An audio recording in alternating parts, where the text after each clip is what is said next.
नमस्कार दोस्तों, स्वागत है आपका एक बार फिर से मेरे YouTube चैनल पे।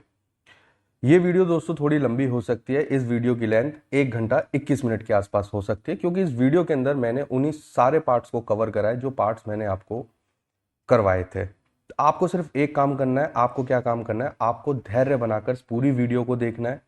और हाँ, मेरे को सपोर्ट करें, लाइक करें, शेयर करें और कमेंट सेक्शन में मेरे को ये बात आप ज़रूर बताएं कि वीडियो को कैसे इंप्रूव करा जा सकता है। क्वालिटी, वीडियो की ऑडियो क्वालिटी को और इंप्रूव करने के लिए मेरे को सजेशन दें, या फिर आपको अगर कोई भी कंटेंट पढ़ना हो उसके लिए भी मेरे को सजेशन दें। ठीक है दोस्तों, बातों में ज़्यादा समय जाया नहीं करते, चलिए शुरू करते हैं। स्वागत है आपका एक बार फिर से मेरे YouTube चैनल पे। और इसमें हम क्या करने वाले हैं, जो ध्येय IAS है उसका जो स्कॉलरशिप टेस्ट हुआ था हम उसको इसमें सॉल्व करेंगे। तो ज़्यादा समय नहीं लेते हैं, सीधे क्वेश्चनों को देखते हैं और उसको सॉल्व करना शुरू करते हैं। फर्स्ट क्वेश्चन देख लें। फर्स्ट क्वेश्चन है, who among the following was not convicted in Kanpur conspiracy case in 1924? Shripad Amrit Dange, Muzaffar Ahmad, Manvendra Nath Roy and Shaukat Ali Usmani. तो कानपुर कॉन्स्पिरेसी केस जो 1924 में होता है उसमें से कौन कन्विक्टेड नहीं था? देखो, श्रीपद अमित डांगे जो है ये इसमें कन्विक्टेड थे, ठीक है। मुजफ्फर अहमद भी कन्विक्टेड थे, शौकत उस्मानी भी कन्विक्टेड थे, लेकिन लेकिन मानवेंद्र नाथ राय, यानी कि option number C is the correct answer. Manvendra Nath Roy is not convicted. Question number 2 देखते हैं। Consider the following statement. The cabinet mission 1946 had accepted the Pakistan demand of Muslim League, ठीक है। Muslim League participated in election organised for constituent assembly but refuse to join the constituent assembly. Okay, so इसमें पूछा correct statement कौन सा है। Correct statement की मैं अगर बात करूँ तो मुझे पता है कि cabinet mission 1946 had accepted the Pakistan demand for Muslim league. This is wrong. ये इसका टारगेट ही नहीं था बेसिकली। और सेकंड ऑप्शन है कि Muslim League participated in election organised for constituent assembly but refuse to join constituent assembly. This is correct, यानी option B is the correct answer. ठीक है। क्वेश्चन नंबर 3 है, leave India to God and if it is impossible leave her in the whirlpool of anarchy, whose stated above statement for British government in India? Jawaharlal Nehru, Mountbatten, Mahatma Gandhi और सरदार पटेल। तो हमको पता है ये statement किसने दिया था? महात्मा गांधी ने। Royal commission related to agriculture was established in the year 1928, 1931, 1930 और 1925। कब एस्टेब्लिश्ड हुआ था? This is established in 1928। ठीक है, क्लियर है। अब देखो, इसमें पूछा है which of the following pair is not correctly matched, brigade और लेड बाय। सुभाष ब्रिगेड को कौन लेड करता था? शाहनवाज खान, बिल्कुल सही है। नेहरू ब्रिगेड GS ढिल्लन, बिल्कुल सही है। Gandhi brigade Gulzar Singh, this is wrong. क्योंकि जो गांधी ब्रिगेड थी उनको कौन करता था? उनको करते थे इनायत खान।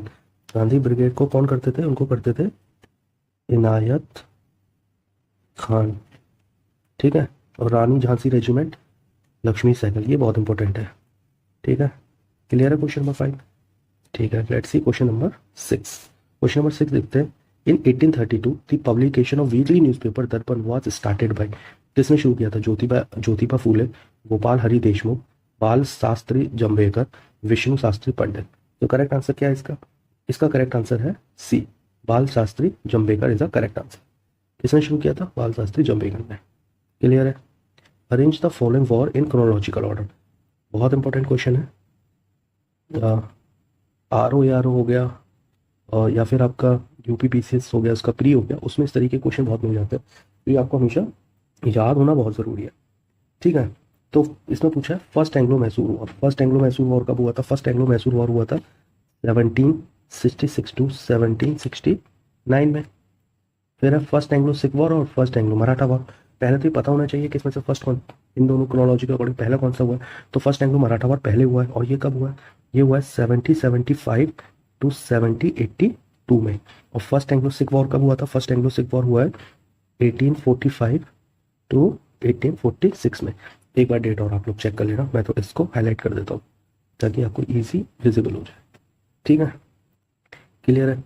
तो इसके अकॉर्डिंग जो करेक्ट आंसर हुआ आपका कौन सा हुआ? तो पहला सबसे पहले है, फिर तीसरा दूसरा है, 1 3 2, option C is the correct answer. Question number 8।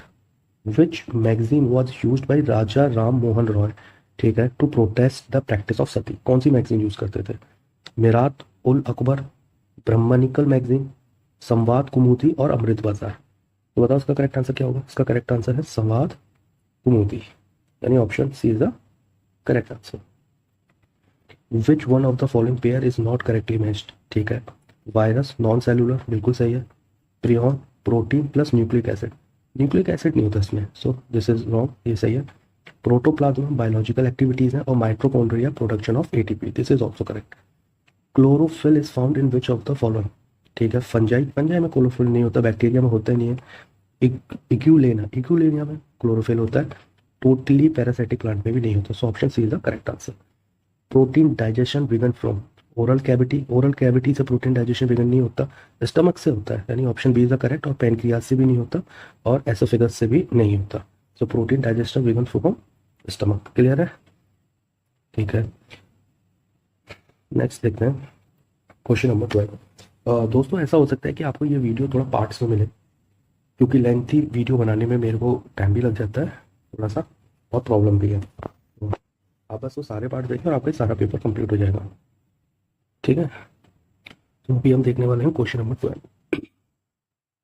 Question number 12, ठीक है, विच one of the following statement regarding a blood platelets is not correct. किसके बारे में बात हो रही है? ब्लड प्लेटलेट्स के बारे में बात हो रही है, पूछा इसमें तो कौन सा सही नहीं है, नॉट करेक्ट की बात हो रही है, ठीक है।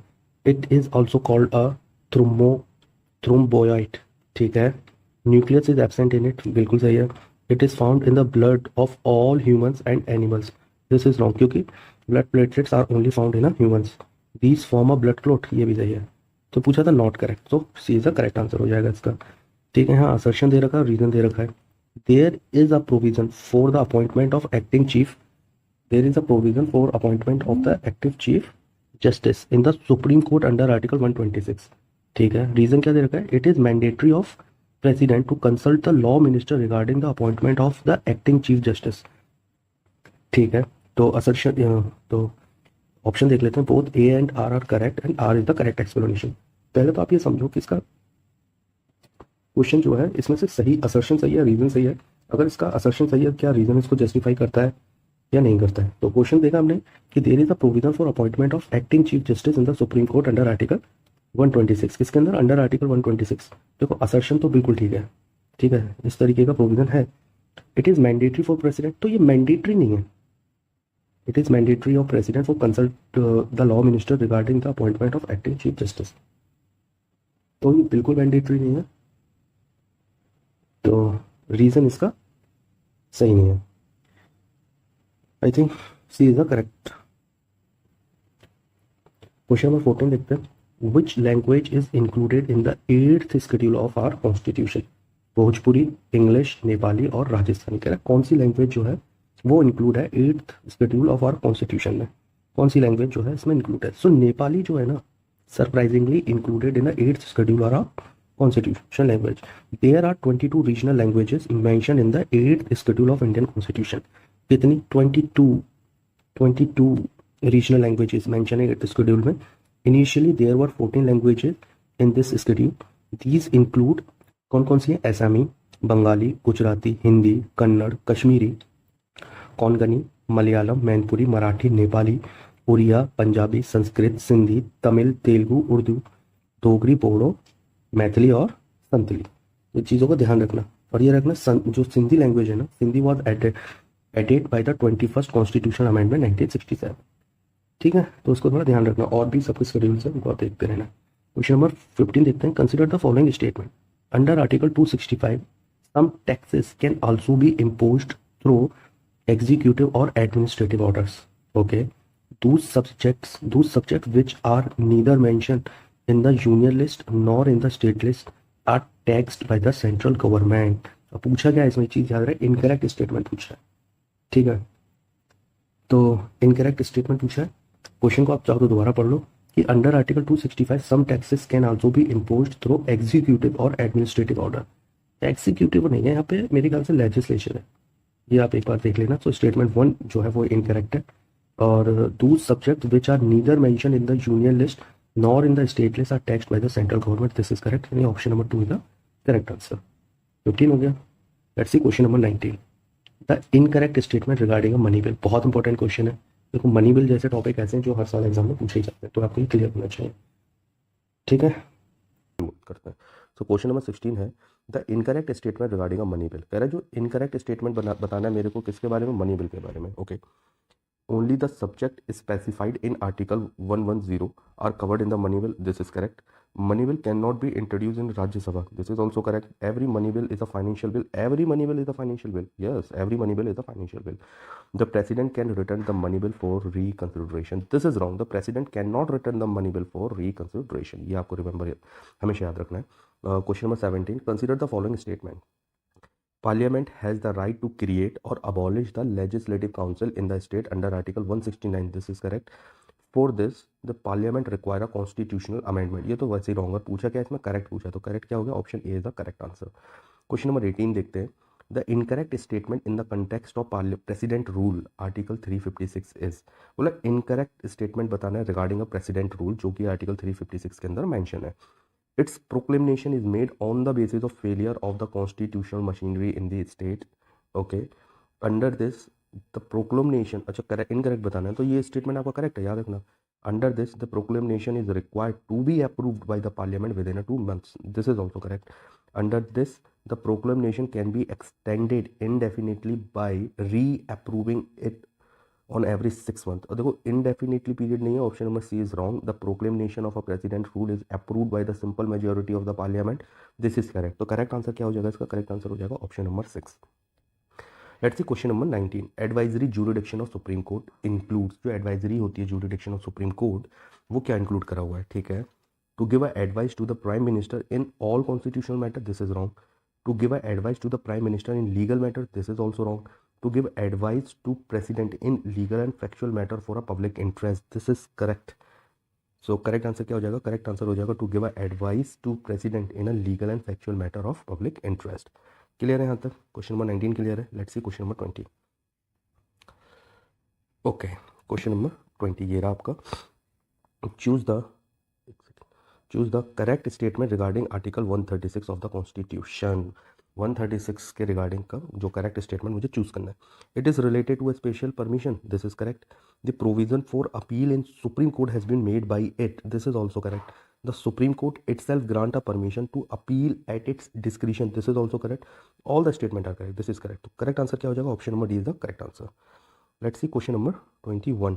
अ political arrangement of India and America are similar in respect of which of the following. ठीक है, किसके बारे में पूछा, पॉलिटिकल अरेंजमेंट पूछा है इंडिया और अमेरिका का, जो कि सिमिलर है in respect of which of the following. ठीक है, a president has a pocket veto power, this is correct. Few members are nominated to upper house, this is wrong. State has a residual power, this is wrong. And center has residual power, this is wrong। तो correct answer क्या होगा, option number A is a correct, यानी कि president has a pocket veto power. India और America के political arrangement के बारे में बात कर रहे हैं। Let's see question number 22। Which one of the following is not correctly match, पूछा क्या है, नॉट करेक्टली मैच पूछा है। ठीक है, जैसे कि फर्स्ट ऑप्शन है, फर्स्ट मेंशन ऑफ निष्काम कर्मा, ये अथर्ववेदा, दिस इज रॉन्ग। क्योंकि जो फर्स्ट मेंशन ऑफ निष्काम कर्मा है, ये बेसिकली असेंस है, ये एसेंस ऑफ गीता जो है ना, ये एसेंस ऑफ गीता है, ये किस में मेंशन है, this is mention in Yajurveda, Yajurveda में इसका जिक्र मिलता है। ठीक है, तो ऑप्शन नंबर ए जो है वो इनकरेक्ट है। Gayatri Mantra third mandal of Rigveda, this is correct. Vedic literature shruti, this is also correct. और mention of 10 raja war seventh mandal of Rigveda, this is also correct. तो करेक्ट आंसर क्या हो गया हमारा, करेक्ट आंसर होगा ए, क्योंकि इसमें नॉट करेक्टली मैच पूछा था। क्लियर है। सो क्वेश्चन नंबर 23 देखते हैं। Match list 1 and list 2 and choose the correct answer with help of given codes. Mahajanapada दे रखे हैं और कैपिटल दे रखे हैं। ठीक है, सो अंगा की कैपिटल क्या है, अंगा की कैपिटल है चंपा। अंगा की कैपिटल क्या है, चंपा। और वज्जी की कैपिटल क्या है, वज्जी की कैपिटल है वैशाली। वज्जी की कैपिटल याद रखने के लिए देख लो, इसके स्टार्टिंग में वी आ रहा है, इसके स्टार्टिंग में वी आ रहा है, इसके लास्ट में आई आ रहा है, इसके लास्ट में आई आ रहा है। इस तरीके की ट्रिक बनाना आपको याद हो जाएगी। और चेदी की कैपिटल क्या है, चेदी की कैपिटल है शुक्तिमती। और मत्स्य की कैपिटल क्या है, मत्स्य की कैपिटल है विराट नगर। तो आप अरेंज कर लो यहाँ पे, देखो ए 4 है, बी जो है 2, और सी क्या है, सी है 3, और डी क्या है, डी है 1, यानी 4 2 3 1, 4 2 3 1 इज द करेक्ट, यानी option number B is the correct answer. Okay, ये क्लियर है। ठीक है, लेट्स सी क्वेश्चन नंबर 24। बहुत इंपॉर्टेंट क्वेश्चन है। Which of the following is called the encyclopedia of Buddhism. क्या पूछा है कि एनसाइक्लोपीडिया ऑफ बुद्धिज्म कौन कहलाता है। तो जो एनसाइक्लोपीडिया ऑफ बुद्धिज्म कहलाता है वो क्या कहलाता है, वो कहलाता है वो कहलाता है विशुद्धिगमग्गा। विशुद्धिगमग्गा यानी option number D is the correct answer. ये क्वेश्चन आप रट लो, ये क्वेश्चन किसी न किसी एग्जाम में आपको जरूर दिखेगा। Question number 25, which of the following statement regarding Satavahana dynasty are incorrect. कह रहा है कि सतवाना डायनेस्टी के बारे में जो है कौन सा स्टेटमेंट इनकरेक्ट है। This dynasty was established by Simuka by killing the ruler of Susharman of a Shunga dynasty. This is wrong. ये जो है ना, ये जो करेक्टर था ये शुंगा डायनेस्टी का नहीं था, ये कान्वा डायनेस्टी का था। ठीक है, तो वन ऑप्शन भी इनकरेक्ट हो गया। Naneghat Pune inscription related to Satavahana ruler Hala. This is wrong. क्यों रॉन्ग है? क्योंकि सतवाना रूलर से तो रिलेटेड है, पर ये हाला नहीं है, ये सतकर्णी वन है। सतकर्णी वन से रिलेटेड है, याद देख लोगे। तो करेक्ट आंसर क्या हो जाएगा इसका? करेक्ट आंसर हो जाएगा सी, क्योंकि दोनों ही इनकरेक्ट है, so C is the correct answer. Clear है? तो arrange the following victory campaigns of Alauddin Khilji. बहुत important question in chronological order. In chronological order में इनको अरेंज करना है, तो ये आप मेरे को कमेंट सेक्शन में बताओ। ठीक है, क्वेश्चन नंबर 26 ये मैं आपके साथ लास्ट वीडियो में डिस्कस करूंगा। Okay, let's see question number 27। by which of the following newspaper or magazine Ishwar Chandra Vidyasagar had supported the interest of farmers in neel movement. Neel movement का जो इंटरेस्ट था वो ईश्वर चंद विद्यासागर ने वो किस न्यूज़पेपर और मैगजीन के जरिए सपोर्ट करा था? ठीक है, सोम प्रकाश, बंगभाषी, अमृत बाजार और बुद्धि दर्पण। तो करेक्ट आंसर है इसका A is the correct answer, यानी कि सोम प्रकाश। ठीक है, let's see question number 28। Which of the following Mughal prince used to write a poem by the nickname of Makhfi. Makhfi का निकनेम कौन यूज़ करता था? ये बहुत इजी क्वेश्चन है। जैब उन निशान यूज़ करा करती थी मकफी का निकनेम। ठीक है, तो यहाँ पर रखते हैं और सेकंड पार्ट में इस वीडियो को कंटिन्यू करते हैं। Thank you so much.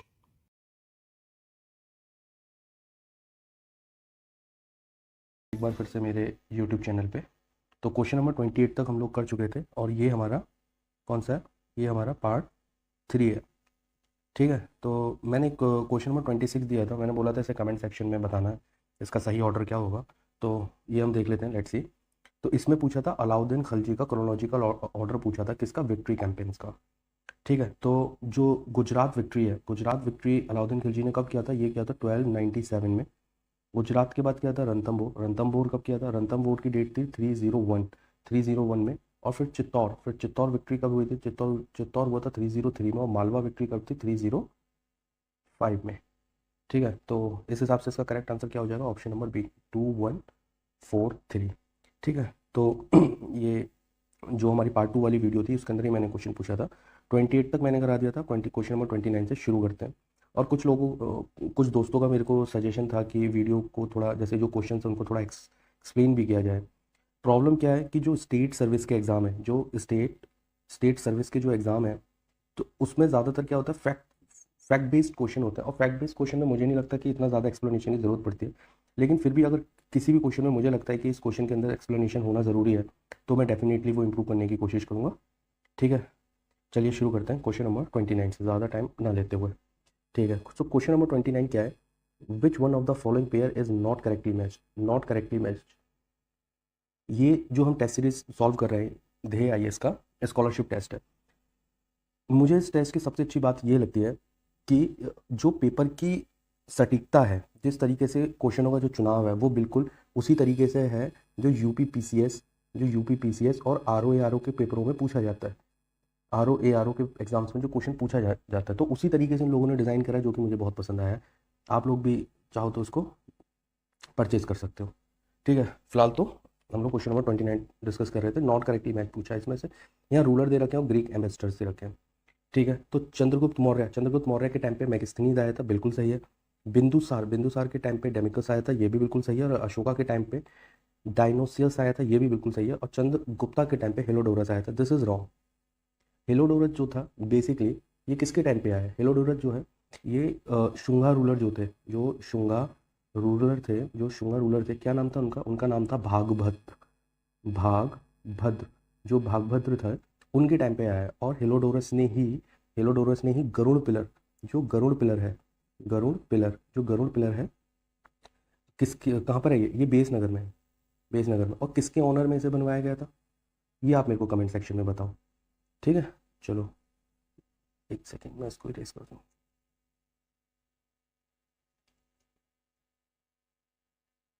चलिए क्वेश्चन नंबर 30 देखते हैं। विच one of the following pair is not correctly match, not correctly match पूछा है, ठीक है, क्या पूछा है, नॉट करेक्टली मैच पूछा है। यहाँ पे कंट्री दे रखे हैं, उनसे रिलेटेड कुछ कैपिटल दे रखे हैं। फर्स्ट कंट्री क्या है, फर्स्ट कंट्री है सेलेसस, इसकी कैपिटल क्या है, विक्टोरिया, बिल्कुल सही है। सेकंड कंट्री क्या है, हेती, हेती की कैपिटल क्या है, पोर्ट ओ प्रिंस, ये बहुत इंपॉर्टेंट है और ये करेक्ट स्टेटमेंट भी है इसमें, ठीक है। हेती की जो कैपिटल है, क्योंकि रिसेंटली न्यूज़ में तो आपको पता होना चाहिए, पोर्ट ओ प्रिंस इसकी कैपिटल है। मंगोलिया, मंगोलिया की कैपिटल क्या है, उलन बटोर, ये भी बिल्कुल सही है। फिर है ग्रेंडा, ग्रेंडा की कैपिटल यहाँ पे क्या दे रखी है, लिब्रेवेन दे रखी है। तो ये स्टेटमेंट गलत है, क्योंकि जो ग्रेनेडा है इसकी जो कैपिटल है वो है सेंट जॉर्ज, सेंट जॉर्ज, ठीक है। तो करेक्ट आंसर क्या हो जाएगा, इसका आंसर डी हो जाएगा, क्योंकि क्या पूछा था, नॉट करेक्टली मैच पूछा था। नेक्स्ट क्वेश्चन है question number 31, the great barrier reef is an example of which type of coral reef, ठीक है। ये पूछ रहा है कि जो ग्रेट बैरियर रीफ है वो बेसिकली किस टाइप के कोरल रीफ्स के एग्जाम्पल है, coastal coral reef, barrier coral reef, atoll और नन ऑफ द अबव। तो करेक्ट आंसर क्या होगा, करेक्ट आंसर हो जाएगा इसका B, barrier coral reef, barrier coral reef, ठीक है। तो बेसिकली ये होती क्या है, बैरियर कोरल रीफ क्या होती है, तो आपको याद रखना है कि जब जो कोरल रीफ्स जो होती है, जो कोरल रीफ होती है, जो कोरल रीफ क्या होती है, जो coral reefs are formed at some distance parallel to the sea coast, parallel to the sea coast. तो वो जो रीफ डेवलप होगी उसको हम क्या बोलते हैं, उसको हम बोलते हैं ग्रेट बैरियर रीफ और बैरियर कोरल रीफ्स, ठीक है, क्लियर है। तो करेक्ट आंसर यहाँ पे हो जाएगा बी, 31 भी क्लियर है। Let's see question number 32, which one of the following country is not situated on the tropic of Cancer, बहुत इंपॉर्टेंट क्वेश्चन है, सारी कंट्रीज पता होनी चाहिए, एग्जाम में पूछ लिया जाता है। थर्ड इसमें पूछा है कि नॉट, कौन सी कंट्री ट्रॉपिक ऑफ कैंसर पे सिचुएटेड नहीं है। देखो जो ट्रॉपिक ऑफ कैंसर है पहले वो पता होना चाहिए होता कहाँ पे, वो होता है 23 डिग्री 30 मिनट नॉर्थ, जो होता है उसको हम ट्रॉपिक ऑफ कैंसर बोलते हैं। इसमें कंट्री कौन कौन सी दी है, मैक्सिको दी है, मैक्सिको सिचुएटेड है, म्यांमार भी सिचुएटेड है, Bhutan is not situated on Tropic of Cancer, और इजिप्ट ट्रॉपिक ऑफ कैंसर पे सिचुएटेड है। तो करेक्ट आंसर क्या होगा इसका, करेक्ट आंसर हो जाएगा ऑप्शन सी, ठीक है, क्योंकि नॉट सिचुएटेड पूछा था। तो 32 भी क्लियर है question. Let's see question number 33, which of the following statement regarding Greenland are correct, मुझे ग्रीनलैंड के रिगार्डिंग कौन सा स्टेटमेंट इनमें से सही है। It is the largest island in the world, this is correct. North America has authority over it, this is wrong, क्योंकि जो अथॉरिटी है ग्रीनलैंड के ऊपर वो किसकी है, वो है डेनमार्क, डेनमार्क, ठीक है। ग्रीनलैंड की कैपिटल क्या है, ये भी हमें पता होनी चाहिए, जो ग्रीनलैंड की कैपिटल है वो क्या है, basically nook is the capital of Greenland, बहुत इंपॉर्टेंट है, ये याद होना चाहिए। तो करेक्ट आंसर क्या होगा, करेक्ट आंसर हो जाएगा option number A is the correct answer, क्योंकि करेक्ट ही पूछा गया था। लेट्स सी क्वेश्चन नंबर 34, अब आ गया 34, मैच लिस्ट 1 एंड लिस्ट 2। देखो जो मैच वाले क्वेश्चन होते हैं ना, ये बहुत ज़्यादा क्वेश्चन आते हैं यूपीपीसीएस आरओ में, तो ये सारे क्लियर होने चाहिए आपको। यहाँ पे सिटी दे रखी है, उनसे रिलेटेड लेक दे रखी है, जैसे देखा थंडर बे, थंडर बे किससे रिलेटेड है, Thunder Bay is related to Superior lake, ठीक है। फिर इधर दे रखा है तुम्हारा कौन सा, क्लीवीलैंड, क्लीवीलैंड जो है ये किससे रिलेटेड है, this is related to Erie. Toronto, Toronto is related to Ontario, और कैस्विले इज रिलेटेड टू, किससे रिलेटेड है, हुरोन से रिलेटेड है। तो करेक्ट जो अब आपका देखो, ऐसे इन क्वेश्चन को इस तरीके से करा करो, साइड में ऐसे लिख लिया करो ABCD। ए जो है सुपीरियर से था, Thunder Bay is related to Superior यानी 2, Cleveland is related to Erie यानी कि 1, और सी यानी Toronto is related to Ontario यानी कि 4, और Caseville is related to Huron यानी कि 3। अब ये देख लो 2143 कहाँ बनना है, तो 2143 यानी option number D is the correct answer होगा इसका। लेट्स सी नेक्स्ट क्वेश्चन देखते हैं, question number 35, which one of the following river drains into the Black Sea, बहुत इंपॉर्टेंट क्वेश्चन है, पूछा कौन सी रिवर जो है ब्लैक सी के अंदर ड्रेन होती है, ठीक है। तो पहली है सीन रिवर, सीन रिवर जो है ब्लैक सी के अंदर ड्रेन होती है, दिस इज रॉन्ग। दूसरा ऑप्शन क्या, दूसरा है डेन्यूब रिवर, ये जो रिवर है ना Danube river, this is drain in a Black Sea, Black Sea. इसका जो ओरिजिन है वो कहाँ से होता है, इसका ओरिजिन होता है ब्लैक फॉरेस्ट से, ब्लैक फॉरेस्ट से, क्लियर है, यानी option number B is the correct answer. Let's see question number 36, the Indian state of West Bengal does not share its border with which country. तो इस तरीके के क्वेश्चन भी बहुत आता है। तो पूछा है कि जो इंडियन स्टेट है वेस्ट बंगाल की, वो अपना बॉर्डर किसके साथ शेयर नहीं करती है, Nepal, West Bengal share border with Nepal, ठीक है, हाँ बिल्कुल करती है। भूटान के साथ, भूटान के साथ भी अपना बॉर्डर शेयर करती है। म्यांमार, म्यांमार के साथ वेस्ट बंगाल अपना बॉर्डर शेयर नहीं करता। बांग्लादेश के साथ भी अपना बॉर्डर शेयर करता है। तो करेक्ट आंसर क्या होगा इसका, करेक्ट आंसर हो जाएगा ऑप्शन नंबर सी, क्योंकि नॉट करेक्ट पूछा था। Let's see question number 37, which one of the following statement is incorrect. पूछा है इनकरेक्ट कौन सा है, याद रहिए, ठीक है। क्या पूछा है, इनकरेक्ट पूछा है। कई बार क्वेश्चंस एग्जाम में इसलिए भी गलत हो जाते हैं कि हम करेक्ट और इनकरेक्ट स्टेटमेंट को ढंग से नहीं पढ़ते। जब भी आप एग्जाम हॉल में बैठा करो तो इनकरेक्ट को थोड़ा हाईलाइट कर लिया करो। तो ऑप्शन नंबर ए है कि Adam bridge is situated between Tamil Nadu and Sri Lanka, बिल्कुल सही है। Pamban island is a part of Adam bridge, बिल्कुल सही है। Rameswaram is situated on Pamban island, this is also correct. The gulf of Mannar is situated in the north of Adam bridge, gulf of Mannar is situated in the north, ये north में situated नहीं है, ये south में situated है। गल्फ ऑफ मन्नार जो है ये साउथ में सिचुएटेड है। तो करेक्ट आंसर क्या होगा इसका, D is the correct answer, क्योंकि इनकरेक्ट पूछा था। ठीक है, क्लियर है। Let's see question number 38, What type of rocks are found in the sanctum of the main Himalayas? Main Himalayas में किस तरीके की रॉक फाउंड होती है, ठीक है। आर्कियन रॉक, दरबार रॉक और विंध्यास रॉक। देखो बहुत इजी इसका आंसर है, ये तो आपको रटा होना चाहिए। जो बेसिकली जो आर्कियन रॉक्स हैं वही फाउंड होती हैं जो मेन हिमालय सैंक्टम है। अब इसमें एक्सप्लेनेशन जैसा कुछ है नहीं, बस ये आपको पता होना चाहिए था, ठीक है। तो क्वेश्चन नंबर 38 हो गया। Let's see question number 39। Let's see question number 39 देख लेते हैं। यहाँ पे पूछा है which of the following mountain peak is the highest, ठीक है। नामचा वर्मा दे रखा है, केटू दे रखा है, ननका पर्वत दे रखा है और कंचनजुंगा दे रखा है। पूछा इसमें से किसकी हाईएस्ट माउंटेन पीक है, तो केटू की जो है वो हाईएस्ट माउंटेन पीक है, ये आपको याद रखना है, यानी B is the correct answer. Next question है question number 40, which of the following statement is incorrect. पूछा इनमें से कौन सा सही नहीं है, ठीक है। Kandla is a title port, बिल्कुल सही है। Mumbai is the largest port of India, this is also correct. Mormugao is an artificial port, this is wrong. Cochin is a natural port, this is correct. तो पूछा क्या था, इनकरेक्ट पूछा था, तो ऑप्शन नंबर सी जो है वो हो जाएगा। Basically Chennai is an artificial and open sea port. जो आर्टिफिशियल पोर्ट की बात होती है तो यहाँ पे ये पता होना चाहिए कि जो चेन्नई है, चेन्नई वो आपका आर्टिफिशियल और ओपन सी पोर्ट दोनों है, ठीक है, ये क्लियर है। Let's see question number 41, which one of the following statement regarding Lesotho country situated in the African continent is incorrect. पूछा इनकरेक्ट कौन सा है, ठीक है। It is situated at Drakensberg mountain, बिल्कुल सही बात है। Its coastline length is shorted, its coastline length is shorted, this is wrong. B इसमें जो है वो इनकरेक्ट है। It is called the country of calm valleys, this is also correct. Its capital is Maseru, this is also correct. तो correct answer क्या होगा, correct answer हो जाएगा ऑप्शन नंबर बी, क्योंकि its coastline length is shortage, this is wrong, क्योंकि जो इसकी coast line है वो शॉर्टेज नहीं है, ठीक है। और बेसिकली ये है कि it has a no coast line, landlocked country है पहली बात तो, ठीक है। तो ये क्लियर है ना question number 41। Let's see question number 42, पूछा Thein project is situated on which river. Ravi, Chenab, Jhelum और ब्यास। पूछा किस रिवर के ऊपर ये सिचुएटेड है। जो थीम प्रोजेक्ट है basically situated on Ravi river, यानी कि option number B is option number A is a correct answer. Let's see question number 43, 6 degree channel is determine the boundaries of which of the following two countries, okay. Maldives and Seychelles, India and Indonesia, India and Maldives और Malaysia and Indonesia. तो correct answer क्या होगा इसका, 43 का correct answer होगा इसका India and Indonesia. So option number B is the correct answer. Let's see question number 44, which of the following statement are correct, ठीक है। Aluminium industry is a weight losing industry, okay, देखते हैं अभी इसे भी। Sugar industry is the second largest agro based industry in India after the textile industry, ठीक है। पूछा इसमें से कौन सा करेक्ट है, तो बेसिकली ऑप्शन नंबर 1 भी करेक्ट है, ऑप्शन नंबर 2 भी करेक्ट है, यानी कि बोथ 1 एंड 2 आर करेक्ट, ठीक है।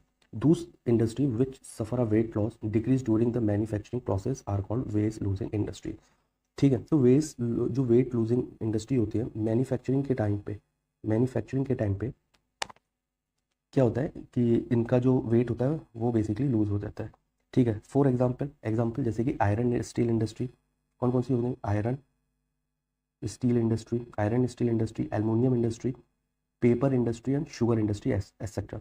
Both textile industry and sugar industry are agriculture based industry, ठीक है। Sugar industry is the second largest agro based industry in India after the textile industry, ठीक है। ये ध्यान रहेगा कि जो textile industry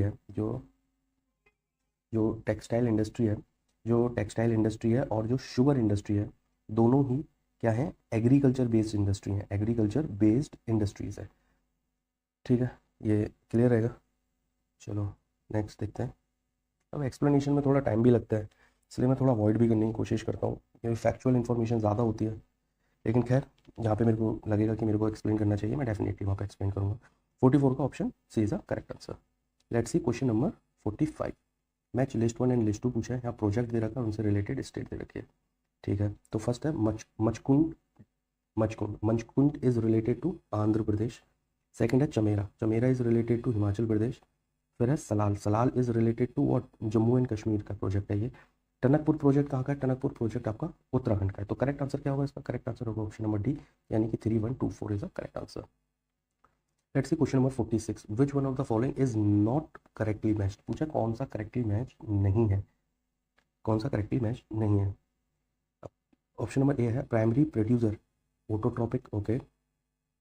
primate of biomass of aquatic ecosystem inverted, ये भी सही है, ये भी सही है। Energy flow in the ecosystem is cyclical, this is wrong, क्योंकि जो एनर्जी फ्लो होता है इकोसिस्टम के अंदर वो कभी भी साइक्लिक नहीं होता है। तो वो कैसा होता है, वो होता है यूनी डायरेक्शनल होता है। याद हो, ये स्टेटमेंट भी अपने आप में एक इंपॉर्टेंट स्टेटमेंट है, कई बार इससे यूपीएससी भी क्वेश्चन फ्रेम कर चुका है। ऑप्शन नंबर डी था organism belonging to the category of both decomposer and consumer, तो आंट है, यानी कि डी भी इसमें सही है। तो करेक्ट आंसर क्या होगा इसका, करेक्ट आंसर होगा सी, या बेसिकली सी है, क्योंकि इसमें नॉट करेक्ट इमेज पूछा था। क्लियर है। Let's see question number 47। Arrange the following in the chronological order their passing establishment signing, okay, बहुत अच्छा क्वेश्चन है, पता होना चाहिए। ठीक है, signing of Cartagena protocol by India, कब साइन हुआ था, ये साइन हुआ था 23 जनवरी 2001, 23 जनवरी 2001 में ये साइन हुआ है। Passing of convention of biological diversity by the Indian parliament, ये कब हुआ था, ये हुआ था 11 दिसंबर, ईयर क्या थी, ईयर थी 2002। Establishment of national biodiversity authority, ये कब इस्टेब्लिश हुई थी, ये तो आपको पता होगा, ये 2003 के अंदर इस्टेब्लिश हुई थी। और कहाँ पे इस्टेब्लिश हुई थी, आप मेरे को कमेंट सेक्शन में बताओ। चलो आप लोग तो बताओगे नहीं, मैं बता देता हूँ, this is established in Chennai, established at Chennai. तो करेक्ट आंसर क्या हो जाएगा, इसका करेक्ट आंसर हो जाएगा डी 1, 2 एंड 3। क्लियर है। Let's see question number 48। Question number 48 देखते हैं। The main component of photochemical smoke, देखो बहुत ईजी क्वेश्चन है, ठीक है। यूपीएससी में क्वेश्चन आया था कि एसिड रेन के मेन कंपोनेंट क्या है। मेरे जानने वाले कुछ लोग ऐसे भी हैं जिन लोगों ने यूपीएससी का प्री भी निकाला था, लेकिन उनको ये भी नहीं पता था कि एसिड रेन के मेन कंपोनेंट्स क्या हैं। तो इस तरीके के क्वेश्चन यूपीएससी पूछ लेता है और इसके बारे में जानकारी होना चाहिए। ईजी क्वेश्चन है, कुछ बहुत अलग से कुछ नहीं होता इसमें। तो क्वेश्चन है the main component of photochemical smoke क्या है। Sulphur, ozone gas, sulphur dioxide, oxide of nitrogen और कार्बन मोनोऑक्साइड। तो इसका करेक्ट आंसर क्या बनेगा, इसका करेक्ट आंसर देखो क्या बनेगा। Photochemical smoke is made up of word fog and smoke. पहली बात तो जो फोटोकेमिकल स्मोक है ना, ये दो वर्ड से मिलके बनता है, ठीक है, fog plus smoke. Clear. It is an air pollutant, और ये क्या है, बेसिकली एक एयर पॉल्यूटेंट है। It is an air pollutant. It's main component is O3, जिसको हम क्या बोलते हैं, इसे हम बोलते हैं ओजोन। लेकिन इसमें कैच क्या है, इसमें कैच ये है ओजोन गैस, बेसिकली ना ओजोन, इसमें कैच ये है, ये सरफेस ओजोन होती है, सरफेस ओजोन गैस होती है, ठीक है।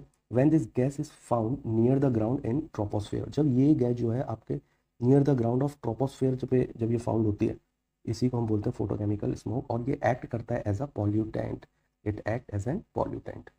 क्लियर है। तो वीडियो बहुत लंबी होने वाली है, लेकिन अभी 48 एटलीस्ट 50 क्वेश्चन तक तो पहुंच ही लेते हैं। लेट्स सी क्वेश्चन नंबर 49, ये वाला क्लियर हो गया ना आप लोगों को। क्वेश्चन नंबर 48 करेक्ट आंसर पता चल गया ना, इसका क्या होगा, इसका करेक्ट आंसर होगा surface ozone gas, surface ozone gas, ठीक है। क्लियर है। Let's see question number 49। Question number 49 देखते हैं क्या पूछा। क्वेश्चन नंबर 49 में पूछा विच one of the following correctly define biomass. कह रहा बायोमास को कौन करेक्टली डिफाइन करता है। Gross weight of living things per unit time in an ecosystem, this is wrong. gross dry weight of living things per unit time and per unit area in an ecosystem, okay, देखते हैं इसे। gross dry weight of living and dead matter per unit area in an ecosystem, this is wrong, और none of the above तो है ही नहीं इसमें। तो correct answer क्या होगा, करेक्ट आंसर होगा उसका gross dry weight of living things per unit time and per unit area in a ecosystem। Clear है,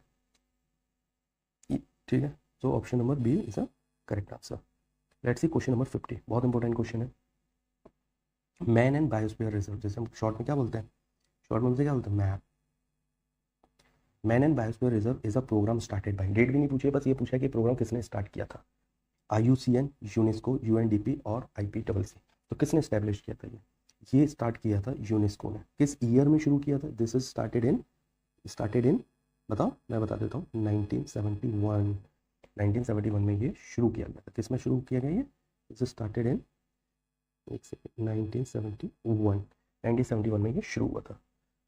ठीक है, तो आज के लिए क्वेश्चन नंबर 50 तक ही रखते हैं। क्वेश्चन नंबर 51 से कल से शुरू करेंगे। ठीक है, और चैनल को लाइक कर दें, सब्सक्राइब कर दें। Thank you.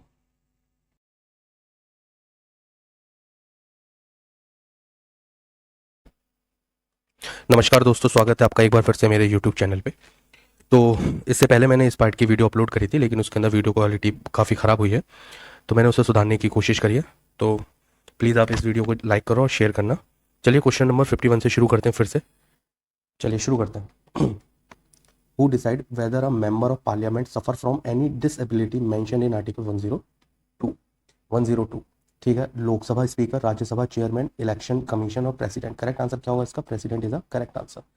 ठीक है, अब प्रेसिडेंट डिसाइड करता है weather a member of parliament suffer from any disability mention in article 102।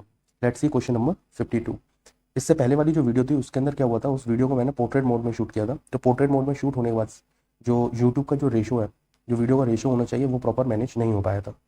ठीक है, इसको मैं लैंडस्केप मोड में शूट कर रहा हूँ और कोशिश करूँगा कि इसकी क्वालिटी थोड़ी अच्छी रहे। क्वेश्चन नंबर 52 है, on which one of the following ground the state can not impose restriction on religious freedom by law.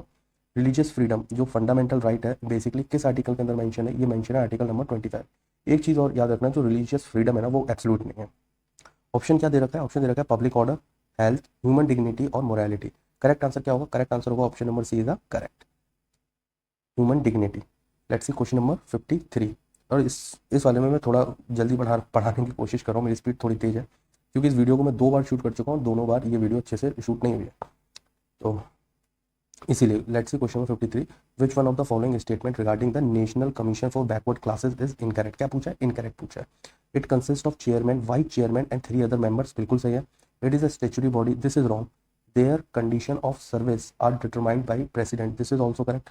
तो करेक्ट आंसर क्या होगा इसमें? करेक्ट आंसर होगा ऑप्शन नंबर बी। और ये सही क्यों नहीं है? ये सही इसलिए नहीं है कि जो 1993 में इसको स्टेचुरी बॉडी का मेंशन था, 1993 में एज अ स्टेचुरी बॉडी ये फॉर्मेशन हुआ था, लेकिन 102 जो 102 कॉन्स्टिट्यूशनल अमेंडमेंट एक्ट हुआ 2018, इसको कॉन्स्टिट्यूशनल स्टेटस मिल गया और एक आर्टिकल 338B ऐड हो गया। ठीक है, तो अभी इसके पास क्या है? अभी इसके पास कॉन्स्टिट्यूशनल स्टेटस है। ठीक है, स्टेचुरी बॉडी का स्टेटस नहीं है इसके पास। ठीक है, लेट्स सी 53 क्लियर हो गया। 54 क्वेश्चन नंबर 54 देखते हैं। The joint state public service commission is constituted by the president, the state legislature, the parliament of none of the above. बताइए जरा इसका करेक्ट आंसर क्या होगा? इसका करेक्ट आंसर होगा ऑप्शन नंबर सी, पार्लियामेंट। ठीक है, जो joint state public service commission होती है वो पार्लियामेंट द्वारा उसे कॉन्स्टिट्यूट करा जाता है on the recommendation of state.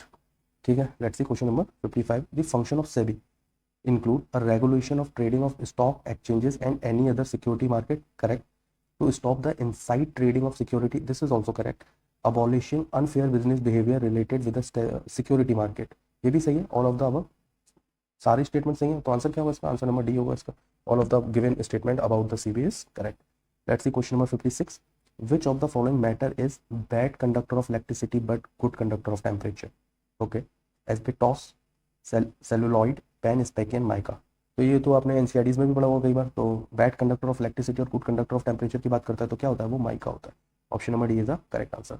Let's see question number 57। The cooperative movement in India was firstly started in which of the following? Agriculture marketing, this is wrong. Agriculture credit, okay, ये सही है। Agriculture credit sector में ही सबसे पहले शुरू हुआ था। Consumer cooperative sector, उसके अंदर भी शुरू नहीं हुआ था, ये भी रॉन्ग है। तो करेक्ट आंसर क्या होगा? Option number B is the correct. In case of inflation which of the following class suffer loss? Producer class, wrong. Producer तो लॉस सफर करेगा नहीं, इसमें बिजनेस क्लास भी नहीं करेगी, डेटर भी नहीं करेगा, सैलरीड एम्प्लॉइज करते हैं। ठीक है, सैलरी एम्प्लॉयड वो होते हैं जिनका एक फिक्स्ड मंथ पे एक फिक्स्ड इनकम आती है, उनको सैलरीड एम्प्लॉय बोलते हैं। तो ये सबसे ज़्यादा यही सफर करती है। तो option number D is correct. Let's see question number 59। The objective of monetary policy is, ठीक है, stability in exchange rate, employment generation, growth and price stability. Monetary policy का ऑब्जेक्टिव क्या होता है? बेसिकली आपको ये बताना है। तो याद रहे, जो मॉनेटरी पॉलिसी का जो ऑब्जेक्टिव होता है, स्टेबिलिटी एंड एक्सचेंज रेट भी होता है, एम्प्लॉयमेंट जनरेशन भी होता है, ग्रोथ एंड प्राइस स्टेबिलिटी भी होती है। ठीक है, क्लियर है। तो एक चीज़ और याद रखो, जो मॉनेटरी पॉलिसी है, जो ये देखो मैंने पिछली वीडियो में सारा एक्सप्लेन कर रखा है, लेकिन इस वीडियो में एक्सप्लेन करने में मेरे को थोड़ा आलस आ रहा है। लेकिन फिर भी मैं बता देता हूँ। जो मॉनेटरी पॉलिसी है इसको डिटरमाइंड कौन करता है? Monetary policy determined and operated by किसके द्वारा? आरबीआई द्वारा। आरबीआई यूज़ करता है और इसके लिए आरबीआई कुछ टूल्स का यूज़ करता है। उन टूल्स के नाम पता होना बहुत ज़रूरी है। ठीक है, तो आरबीआई कौन कौन से टूल का यूज़ करता है? रेपो रेट का यूज़ करेगा। ठीक है, स्टैंडिंग फैसिलिटी रेट का यूज़ करता है। ठीक है, रिवर्स रेपो रेट का यूज़ करता है, रिवर्स रेपो रेट का यूज़ करता है, बैंक रेट का यूज़ करता है। ये सब आपने पढ़े होंगे। नहीं पढ़े तो आप मुझे कमेंट सेक्शन में बता देना, मैं एक अलग से सेपरेट वीडियो बना दूंगा जिसमें मैं ये सारी जो टूल्स हैं वो सब एक्सप्लेन कर दूंगा। कैश रिजर्व रेशियो का यूज़ करता है और एसएलआर का भी यूज़ करता है, स्टैट्यूटरी लिक्विडिटी रेशियो का भी इस्तेमाल करता है। इसका करेक्ट आंसर क्या होगा? ऑप्शन नंबर डी हो जाएगा, क्योंकि इसमें करेक्ट पूछा था। ठीक है, 59 क्लियर है। देखो हिंदी में भी क्वेश्चन, आप हिंदी में भी क्वेश्चन को एक बार देख लो, वीडियो को थोड़ा पॉज करके भी देखोगे तब भी आपको सारे क्वेश्चन सीख जाएंगे। Let's see question number 60। which of the following regarding which of the follow sorry which of the एक second हाँ which of the following regarding direct investment is correct? पूछा इनकरेक्ट क्या है? एफडीआई के बारे में। It is a infrastructure, this is correct. This create a physical capital, this is also correct. It is a short term investment, okay. It has a favourable impact on economy and employment, this is correct. तो incorrect पूछा था तो ये इसमें incorrect हो जाएगा। Short term investment नहीं होता, ये लॉन्ग टर्म इन्वेस्टमेंट की बात करता है। ठीक है, क्लियर है। Let's see question number 61। Which one of the following situation represent a crowding out effect? crowding out effect कौन represent करता है? When there is decrease in private expenditure or investment because of increase in government expenditure, okay. When there is increase in private expenditure or investment because of increase in government expenditure, ठीक है। सी देखते हैं। When there is neither a decrease nor increase in private expenditure or investment because of increase in government expenditure, क्या पूछा है इसमें? पूछा है क्राउडिंग आउट इफेक्ट को कौन रिप्रेजेंट करता है इनमें से। तो करेक्ट आंसर क्या होगा इसका? इसका करेक्ट आंसर होगा व्हेन देयर इज डिक्रीज। याद रखना ये इंक्रीज नहीं है, डिक्रीज होगा। When there is decrease in private expenditure और इन्वेस्टमेंट बिकॉज ऑफ किसकी वजह से? Increase in government expenditure. Correct answer क्या होगा? Option number A is a correct.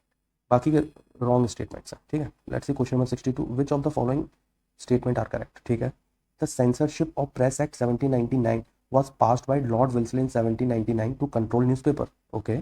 Second statement है Gandhi ji had publish the weekly newspaper Harijan in Gujarati. पूछा क्या? करेक्ट पूछा। तो करेक्ट क्या होगा इसमें? करेक्ट होगा the censorship of press act 1799 was passed by Lord Wilson in 1799 to control newspaper, this is correct. ये बिल्कुल सही बात है। सेकंड स्टेटमेंट था Gandhi ji had publish the weekly newspaper Harijan in Gujarati. देखो हरिजन न्यूज़पेपर जो है वो गांधी जी ने पब्लिश किया, ये तो सही है, पर ये गुजराती में इन्होंने पब्लिश नहीं किया था। ये किस में पब्लिश किया था? This is publish in English. ये इंग्लिश के अंदर इन्होंने पब्लिश किया था। अच्छा, क्वेश्चन नंबर 63 देखते हैं। Let's see question number 63। Which one of the following pair is not correctly matched? कह रहा है कौन सी पेयर जो है नॉट करेक्टली मैच्ड है? अहमदिया मूवमेंट मिर्जा गुलाम अहमद द्वारा शुरू हुआ था। देवबंद मूवमेंट कासिम और रशीद द्वारा शुरू हुआ है। Young Bengal movement Annie Besant और नामधारी मूवमेंट ब्राह्म सिंह। पूछा इसमें से कौन सा करेक्टली मैच नहीं है? देखो अहमदिया मूवमेंट जो है वो मिर्जा गुलाम अहमद द्वारा सही हुआ था, बिल्कुल सही है। देवबंद मूवमेंट ये उत्तर प्रदेश का है, ये तो आपको पता ही होगा, ये कासिम और रशीद द्वारा शुरू हुआ था। यंग बंगाल मूवमेंट जो है वो एनी बेसेंट द्वारा शुरू नहीं हुआ।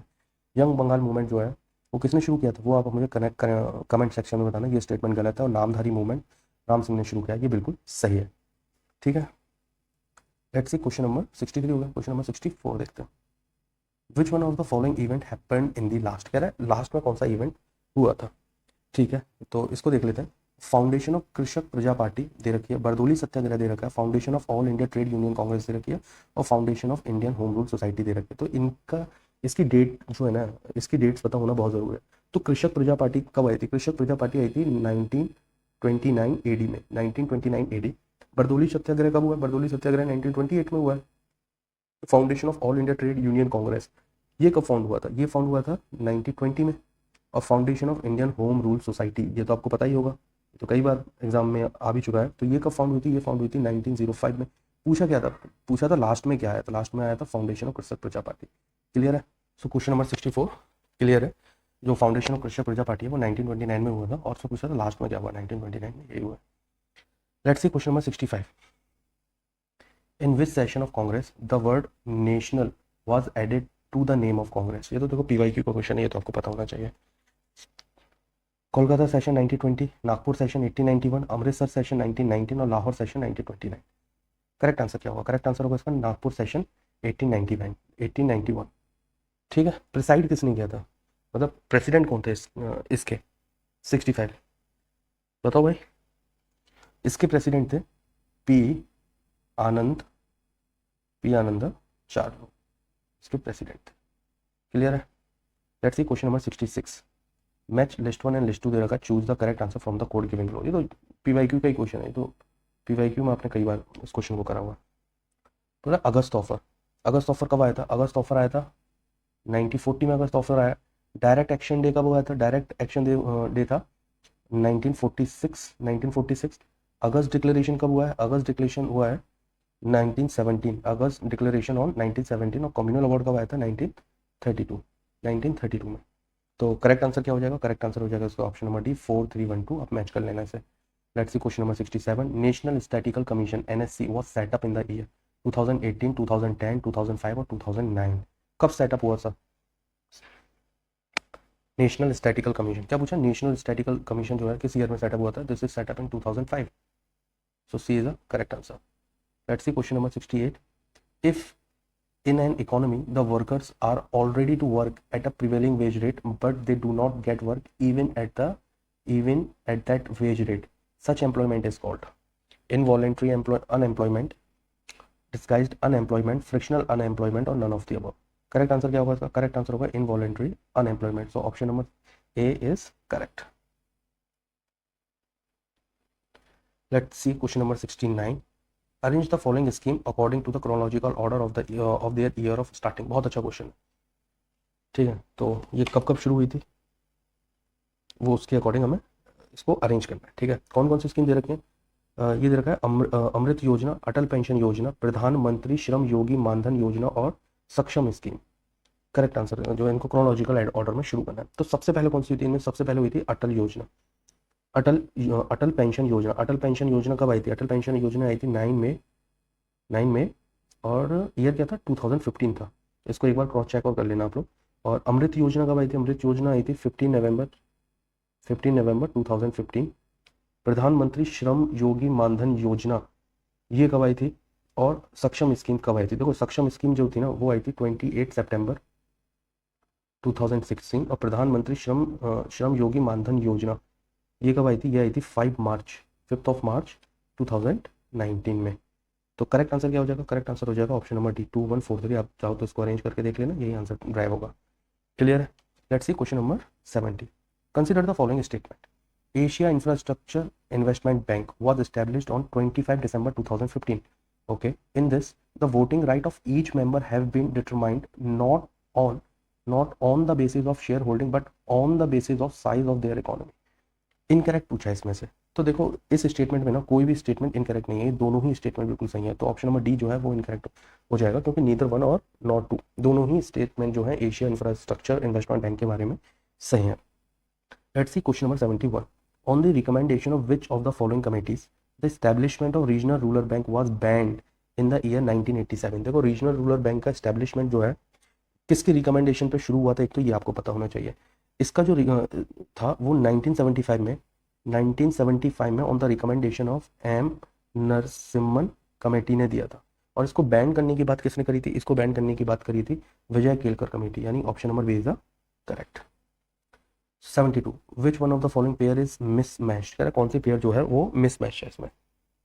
देखते हैं, यहाँ देखा prevention of food adulteration act 1954, okay, TRIFED 1987, Agmark 1937, national institute of agriculture marketing 1986। तो कह रहा है इसमें से कौन सा करेक्टली मैच नहीं है? देखो national institute of agriculture marketing, तो ये कहाँ पे स्टैब्लिश्ड है? ये जयपुर में स्टैब्लिश्ड है। जयपुर मेरी one of the favourite place है। और ये कब शुरू हुआ था? ये 1986 में शुरू नहीं हुआ था, ये हुआ था 1988 में। अदर ऑप्शन जो दे रखे ना वो करेक्ट मैच है और डी जो है इनकरेक्टली मैच है, यानी prevention of food adulteration act 1954 में आया, ट्रिफेड कब आया? 1987 में आया, और एगमार्क कब आया? 1937 में आया, और national institute of agriculture market कब आया? 1988 में आया। और ये कहाँ पे स्टैब्लिश है? ये जयपुर राजस्थान में स्टैब्लिश है। Let's see question number 73। Economic survey of India is prepared every year by which department of the ministry of finance? Correct, किस department of ministry of finance द्वारा इसको जो है प्रेजेंट किया जाता है? ठीक है, department of economic affair, revenue department, expenditure department और department of financial service. Correct answer क्या होगा इसका? देखो करेक्ट आंसर इसका होगा the department of economic affair. ठीक है, ये तो आप लोगों को पता ही होगा, हर बार इकोनॉमिक सर्वे आता है, आप लोग देखते ही होंगे इसको। The economic survey of India is prepared annually by the department of economic affair, a ministry of finance under the guidance of chief economic adviser which is presented in the parliament a day before presentation of union budget. किससे पहले? Day before presentation of union budget. Clear है? Let's see question number 73 clear हो गया। आप 74 देखते हैं। 74 है, which of the following represent biological community. तेरा बायोलॉजिकल कम्युनिटी कौन रिप्रेजेंट करता है?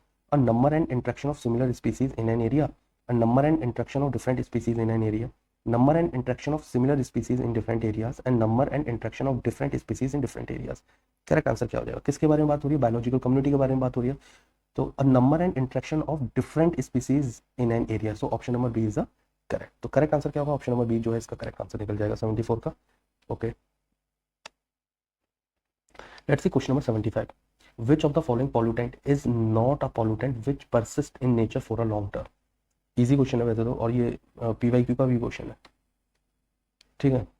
Radioactive element, heavy metal, DDT और डोमेस्टिक वेस्ट। करेक्ट आंसर बताओ उसका। करेक्ट आंसर होगा उसका domestic waste. Option number D is correct. Let's see question number 76। Which one of the following pair is not correctly matched. Correct, कौन सी जो है pair not correctly matched है? ठीक है, waterman of India Rajendra Singh, environmental engineer GD Agarwal, foundation of people of animal Shiva और birdman of India Salim Ali. तो कुछ इसमें नॉट करेक्टली मैच। देखो, waterman of India Rajendra Singh को बोलते हैं, बिल्कुल सही है, और एनवायरमेंटल इंजीनियर जीडी अग्रवाल को बोलते हैं, ये भी बिल्कुल सही है। बर्डमैन ऑफ इंडिया ये तो आप पता ही है आपको, सलीम अली को बोलते हैं foundation of people for animal, ये रॉन्ग है। क्यों? ये किसको बोला जाता है? ये बोला जाता है, ये आपको, और ये जो नाम है ना काफ़ी फेमस भी है, ठीक है। तो ये बोला, नाम तो सारे ये फेमस है, लेकिन इनका नाम थोड़ा सा न्यूज़ में ज़्यादा रहता है। मेनका गांधी, मेनका गांधी को बोला जाता है। So C is the correct answer, क्योंकि नॉट करेक्टली मैच पूछा था। Let's see question number 77। The inter governmental panel on climate change was constituted इन 1988, 1989, 1990 और 1992। कब जो है ये कॉन्स्टिट्यूट हुआ था? शॉर्ट फॉर्म क्या इसकी? IPCC। पूछा कब कॉन्स्टिट्यूट हुआ था? ये 1988 के अंदर कॉन्स्टिट्यूट हुआ था, यानी option number A is the correct. और ये क्या करता है? Assess the impact of climate change करता है basically. Dash is use to find the relative value of poverty, Lorenz curve, poverty line और गिनी कोफिशिएंट। बोला इनमें से कौन सा यूज होता है रिलेटिव वैल्यू ऑफ पॉवर्टी के लिए? तो लॉरेंस कर्व का भी यूज करते हैं, गिनी कोफिशिएंट का भी यूज करते हैं। सो डी इसका करेक्ट आंसर हो जाएगा, both A and C is correct.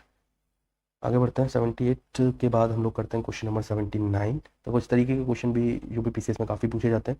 In which individual policy proposal the idea of joint sector was put forward for industrial development in India. ठीक है, industrial policy 1948, industrial policy 1956, industrial policy 1980 और industrial policy 1991। तो correct answer क्या होगा इसका? आप लोग मेरे को बताओ। इसका करेक्ट आंसर होगा इंडस्ट्रियल पॉलिसी 1956 ने जॉइंट सेक्टर को, जो आइडिया है जॉइंट सेक्टर का, वो फॉरवर्ड किया था। Let's see question number 80। National stock exchange was established in the year. कब एस्टैब्लिश हुआ था? 1990, 1991, 1992 और 1993। करेक्ट आंसर क्या हो जाएगा? नेशनल स्टॉक एक्सचेंज जो है वो कब एस्टैब्लिश हुआ था? This is established in 1992। So option number C is correct. Let's see question number 81। Question number, यहाँ पे कुछ इंस्टीट्यूशन दे रखे हैं, उनसे रिलेटेड एस्टैब्लिशमेंट ईयर उनकी दे रखी है यहाँ पे, ठीक है। अब क्या पूछा? करेक्टली मैच करवा रहा है, ठीक है। A council for advance of people action and rural technology, ठीक है। Council for advance people action and rural technology, ये फॉर्म कब हुई थी? ये फॉर्म हुई थी 1986 में।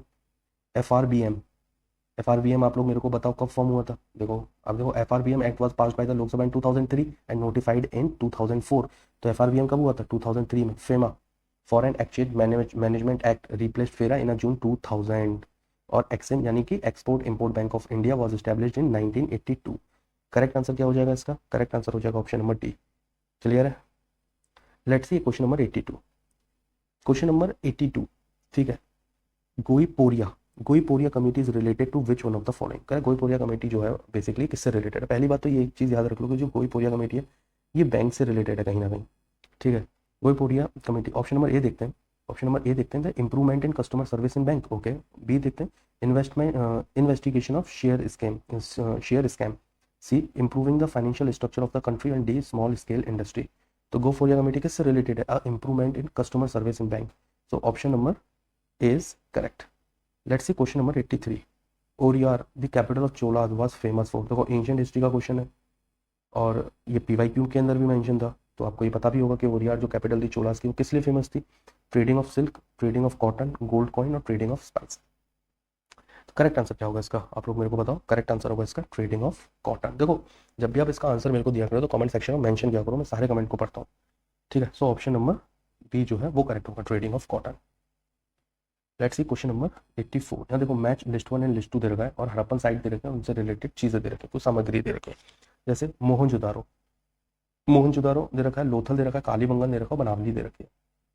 मोहनजोदारो, फिर फायर पिट दे रखा है, प्लग शिप दे रखा है, कार्नियल सेगमेंट ऑफ एलिफेंट और सील ऑफ पर्शिया। सो मोहनजोदारो के अंदर जो है कार्नियल सेगमेंट ऑफ एलिफेंट मिलता है। लोथल में जो है ना सील ऑफ पर्शिया भी मिलती है। और कालीबंगन तो सभी को पता है, फायर पिट के बारे में है। और बनावली जो है वो किसके बारे में, हल्की आकृति यानी प्लग शेप के बारे में भी बात करता है। तो 84 का करेक्ट आंसर क्या होगा, 84 का option number B is the correct. 2 3 4 1 2 आप चाहो तो इसे एक बार क्रॉस चेक कर लेना। Let's see question number 85। Which one of the following Rig Vedic period god was considered the protector of natural balance. Natural balance, Rig Vedic god कौन सा था जो प्रोटेक्टर ऑफ नेचुरल बैलेंस के बारे में बात करता था। तो ठीक है, वरुण होता है, वरुण थे। तो option number D is correct. ये तो देखने की जरूरत नहीं, तो रटा हुआ होगा आपको। इंस्क्रिप्शन और कंसर्न प्लेस, ठीक है, कुछ इंस्क्रिप्शन दे रखे हैं उनसे रिलेटेड, जैसे प्रयाग प्रहस्ती दे रखा है, बिलसात पिलर इंस्क्रिप्शन दे रखा है, बैतरी पिलर इंस्क्रिप्शन और पूना कॉपर प्लेट इंस्क्रिप्शन दे रखा है। यहाँ क्या दे रखा है, पर्सन कौन कौन से दे रखा है, समुद्र गुप्ता दे रखा है, स्कंद गुप्ता, कुमार गुप्ता और प्रभावती गुप्ता। चलिए मैच करते हैं इसको। प्रयाग प्रहस्ती की बात कर रहा है, प्रयाग प्रहस्ती जो है वो किससे रिलेटेड है, प्रयाग प्रहस्ती से रिलेटेड टू समुद्र गुप्ता, ठीक है। बिलसाट पिलर इंस्क्रिप्शन किससे रिलेटेड है, ये कुमार गुप्ता से रिलेटेड है। बैतरी पिलर इंस्क्रिप्शन किससे रिलेटेड है, ये स्कंद गुप्ता से रिलेटेड है। और पूना कॉपर प्लेट इंस्क्रिप्शन ये प्रभावती गुप्ता से रिलेटेड है। सो करेक्ट आंसर क्या हो जाएगा इसका, करेक्ट आंसर क्या होगा इसका, करेक्ट आंसर होगा ये से करेक्ट आंसर होगा ऑप्शन नंबर सी 1 3 2 4। आप चाहो तो एक बार क्रॉस चेक कर लेना। क्लियर है। देखो ये सारे क्वेश्चन ना रटने जैसे ही हैं लगभग, कि आपको सिर्फ ये याद हो जाना चाहिए। एग्जाम में कहीं ना कहीं इस तरीके का स्टेटमेंट यूज करके आपको क्वेश्चन कंफ्यूज करने की कोशिश करेगा, लेकिन अगर आपके एक दो स्टेटमेंट भी क्लियर है तो आप आंसर ड्राइव कर लेंगे, ठीक है। लेट्स सी नेक्स्ट क्वेश्चन देखते हैं। नेक्स्ट क्वेश्चन है question number 87। Question number 87। Maharatna companies can invest up to how much rupee at their discretion, 1000 crore, 10,000 crore, 500 crore and 5000 crore. तो बताओ भाई कितना इन्वेस्ट कर सकती है महारत्न कंपनीज, वो कर सकती है 5000 करोड़, यानी option number D is correct.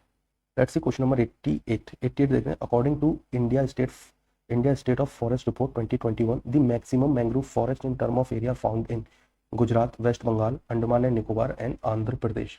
बताओ किसके अंदर फाउंड हुआ है।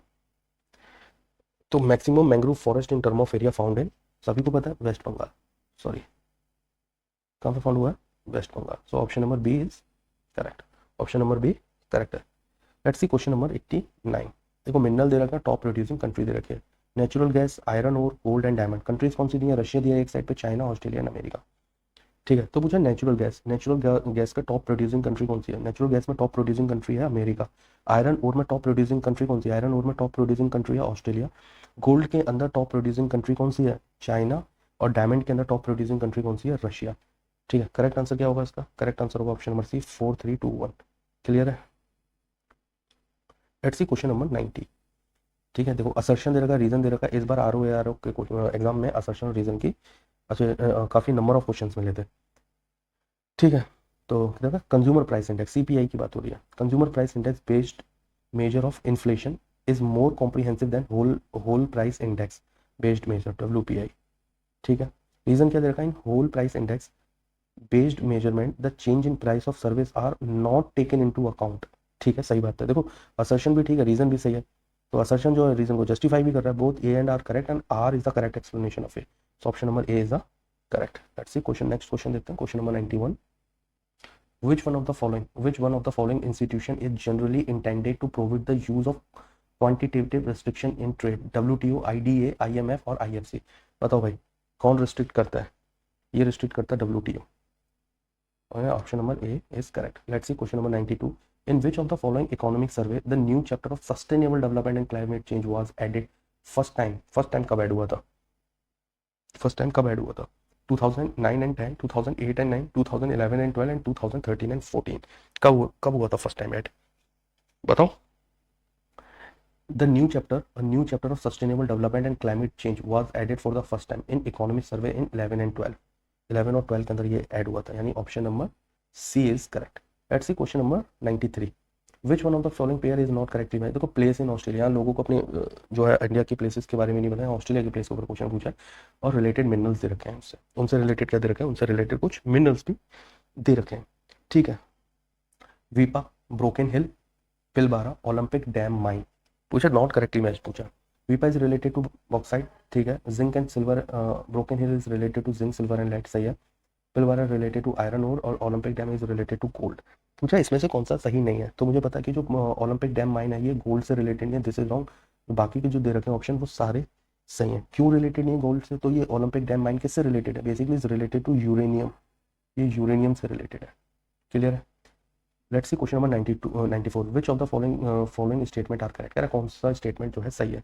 The tropic of cancer passes through the middle of India as well the capital of Mizoram is situated in the south of tropic of cancer. पूछा इसमें से कौन सा सही है। देखो the tropic of cancer passes through the middle of India, this is correct. As while जो capital है मिजोरम की वो इसके साउथ में सिचुएटेड नहीं है, पहली बार तो ये इसके नॉर्थ में सिचुएटेड है, दिस स्टेटमेंट इज रॉन्ग, तो option number 1 is correct. Karewa topography is found in western Ghats, Kashmir Himalayas, north eastern Himalayas और थार डेजर्ट। बताओ करेबा टोपोग्राफी कहाँ पे फाउंड होती है, ये कश्मीर हिमालयस में फाउंड होती है, यानी option number B is correct. ठीक है। इंडस रिवर फ्लोज बिटवीन किस किस के बीच में फ्लो होती है, Karakoram and Ladakh range, Ladakh and great Himalayas, Karakoram and Zanskar range और लद्दाख एंड जास्कर रेंज, जानकर रेंज। बताओ जरा किसके बीच में फ्लो होती है। ये तो आपको रटा हुआ होगा कि जो Indus river flow between Ladakh and जानकर रेंज, यानी कि option number D is correct. Let's see question number 97। देखो क्वेश्चन नंबर 97 एक इंपॉर्टेंट क्वेश्चन है। ठीक है, यहाँ देखो शिलोंग प्लेटू दे रखा है, मैच करना है लिस्ट 1 टू लिस्ट 2। देखो जो मैच वाले क्वेश्चन होता है वो यूबीपीसी और आरओआर में उनकी भरमार होती है, आते ही आते हैं। ठीक है, Shillong plateau, slope of western Ghats, Ganga Brahmaputra delta और rain shadow region of western Ghats. देखो इसको इस क्वेश्चन में कलर कोडिंग से कराता हूँ। देखो शिलोंग प्लेटू कौन सा, शिलोंग प्लेटू बेसिकली है क्या, शिलोंग प्लेटू जो है वो ट्रॉपिकल एवरग्रीन फॉरेस्ट है वहाँ पे, क्योंकि वहाँ पर रेन बहुत ज़्यादा होती है, तो ट्रॉपिकल एवरग्रीन फॉरेस्ट है। ठीक है। Slope of western Ghat, slope of western Ghats क्या है, ट्रॉपिकल मॉइस्ट मानसून फॉरेस्ट है। क्लियर है। फिर गंगा ब्रह्मपुत्र डेल्टा क्या है, ये टाइडल फॉरेस्ट है।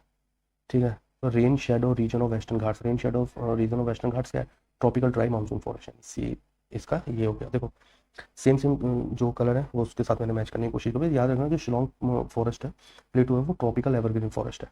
यहाँ से क्लियर है। तो करेक्ट आंसर क्या होगा इसका करेक्ट आंसर होगा ऑप्शन नंबर सी 2143। आप चाहो तो क्रॉस चेक कर लेना एक बार। Let's see question number 98, sustainable development goal was first proposed by. तेरा सस्टेनेबल डेवलपमेंट गोल जो है वो सबसे पहले किसने प्रपोज किए थे। Earth summit 1992, Stockholm conference in 1972, Johannesburg conference in 2002 और रियो +20 कॉन्फ्रेंस इन 2012। बताओ भाई।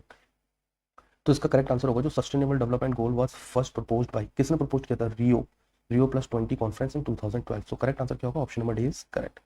Let's see question number 99, which one of the following pair is not correctly matched. कह रहा कौन सी पेयर जो है वो नॉट करेक्टली मैच्ड है।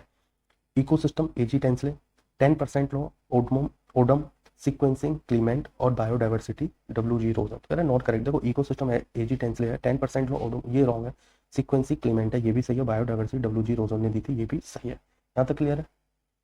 तो क्वेश्चन नंबर 100। देखो वैसा नहीं है कि पेपर यहाँ खत्म हो जाएगा 100 क्वेश्चन आ गया तो, 150 क्वेश्चन होते हैं यूपीपीसीएस में और यूपीएससी में 100 क्वेश्चन होता है। बस फर्क इतना है कि यूपीएससी के क्वेश्चन सारे एनालिटिकल होते हैं और स्टेट सर्विस के जो नंबर ऑफ क्वेश्चन भले ही ज़्यादा होते हैं लेकिन ज़्यादातर फैक्चुअल इन्फॉर्मेशन होती है। क्वेश्चन 100 देखते हैं। Which of the following are correct. IUCN work in the field of nature conservation and sustainable use of natural resources. ठीक है, it is the part of United Nation. बोला इसमें से करेक्ट ऑप्शन क्या है, तो इसमें से जो करेक्ट ऑप्शन है वो कौन सा बताओ। IUCN work in the field of nature conservation and sustainable use of natural resources, this is correct है, ऑप्शन नंबर 1 करेक्ट है। It is the part of United nation, this is wrong, ये United nation का part है ही नहीं पहली बात तो। It has official observer status in the United nation general assembly. ठीक है, ऑफिशियल ऑब्जर्वर स्टेटस है इसका यूनाइटेड नेशन जनरल असेंबली में। ठीक है, सो ऑप्शन नंबर ए यहाँ पे सही हो जाएगा। लेट्स सी क्वेश्चन नंबर कौन सा हो गया, 101 हो गया। The largest portion of global methane emission, बोला इस टर्म को देखना, global methane emission from natural sources is emitted from which one, कहाँ से होता है, सी, वेटलैंड, पैडी फील्ड्स और हाइड्रेट। देखो बहुत से लोग क्या करेंगे पैडी फील्ड को इसमें टिक करेंगे, बट दिस इज रॉन्ग, क्योंकि इसमें पूछा ग्लोबल मीथेन, तो करेक्ट आंसर क्या होगा, वेटलैंड होगा, and option number B is correct. 102, which of the following is not a basic unit, ampere, kelvin, candela. तो बेसिक यूनिट जूल नहीं है बेसिक यूनिट, सो जो है ये हो जाएगा बी, इसमें नॉट करेक्ट हो जाएगा। Let's see question number 103, which statement is correct regarding the gravitational acceleration. Gravitational acceleration, science के क्वेश्चन भी अच्छे आते हैं काफी, ठीक है। It's value depend on the mass of object, okay. It's value depend on the size of the object, it's value does not depend on the mass of the object और none of the above. तो correct answer क्या होगा इसका? Correct answer होगा it's value does not depend on the mass of the object, यानी option number C is correct. Let's see question number 104, which of the following group represent artificial gold. ये तो आपको पता ही होगा, आर्टिफिशियल गोल्ड कौन represent करता है? Artificial gold कौन? कॉपर एंड एल्युमिनियम रिप्रेजेंट करता है, ठीक है। कॉपर एंड एल्युमिनियम ही जो है आर्टिफिशियल गोल्ड, हाँ आर्टिफिशियल गोल्ड ही तो पूछा था, आर्टिफिशियल गोल्ड को रिप्रेजेंट करता है, ठीक है। तो इसके अंदर कॉपर का परसेंटेज पूछ लेता है, कॉपर का परसेंटेज कितना होता है? 90% होता है। और एल्युमिनियम का परसेंटेज कितना होता है? एल्युमिनियम इसमें 10% होता है बस। क्लियर है? कॉपर, जिंक एंड निकल, ये किसका है? ये जर्मन सिल्वर दे रखा है यहाँ पे। अब इनका परसेंटेज क्या क्या होता है वो आप मेरे को कमेंट सेक्शन में बता देना। आप लोग कमेंट सेक्शन में तो बताओगे नहीं, चलो मैं ही आपको बता देता हूँ। सेकंड रुक जाओ, मैं पेन चेंज कर लूँ। देखो इसके अंदर जो कॉपर होता है वो 50% होता है, और जिंक कितना होता है? जिंक होता है 35%, और निकल कितना होता है? निकल होता है 15%। क्लियर? चलो आगे बढ़ते हैं। Let's see question number 105, given below are two statement, assertion दे रखा है, रीजन दे रखा है। असर्शन में क्या दे रखा है? Mercury metal is capped in a silver vessel, okay. Mercury does not form the amalgam with iron. देखो रीजन तो बिल्कुल सही है और असर्शन बिल्कुल रॉन्ग है। तो both A and R correct and R is the correct explanation. This is wrong. Both A and R correct but R is not the correct explanation, ये भी गलत है। A is correct but R is incorrect, तुम देख चुके, A is incorrect but R is correct. तो option number D जो है वो बिल्कुल सही हो जाएगा। 106 देखते हैं, पीवाईक्यू का क्वेश्चन है। Whooping cough disease is generally spread by water, food, wind और एनिमल। बताओ जरा किसके द्वारा जनरली ये स्प्रेड होती है? तो सबको पता है ये विंड के द्वारा स्प्रेड होती है, option number C is correct. Let's see question number 107, for administrative accounting work of panchayat, Panchayat Mitra scheme was started in Uttar Pradesh from Feb 2009, March 2005, Feb 2012 और Feb 2006। किसके बारे में पूछा? पंचायती मित्र स्कीम जो है उत्तर प्रदेश में वो कब शुरू हुई थी? वो शुरू हुई थी Feb 2006 में, यानी option number D is correct. Let's see question number 108, in which year the किसान विकास पत्र, ठीक किसके बारे में बात हो रही है? किसान विकास पत्र was relaunched by government with the objective of encouraging saving in the country. 2014, 2015, 2019, 2016, ठीक है। बताओ भाई करेक्ट आंसर क्या होगा? किसके बारे में बात हो रही है? किसान विकास पत्र। ये कब हुआ था? ये हुआ था 2014 में, option number A is correct. Let's see question number 109, quantity of silver in quick silver, 35%, 0%, 55% और 95%। बताओ करेक्ट आंसर क्या होगा? करेक्ट आंसर होगा इसका 0%, क्योंकि जो क्विक सिल्वर होता है ना, एक सेकेंड, जो क्विक सिल्वर होता है बेसिकली, तो mercury is also known as a quick silver. तो जो मरकुरी होती है ना, मरकुरी जो होती है बेसिकली उसी को ही जो है क्विक सिल्वर भी बोलते हैं।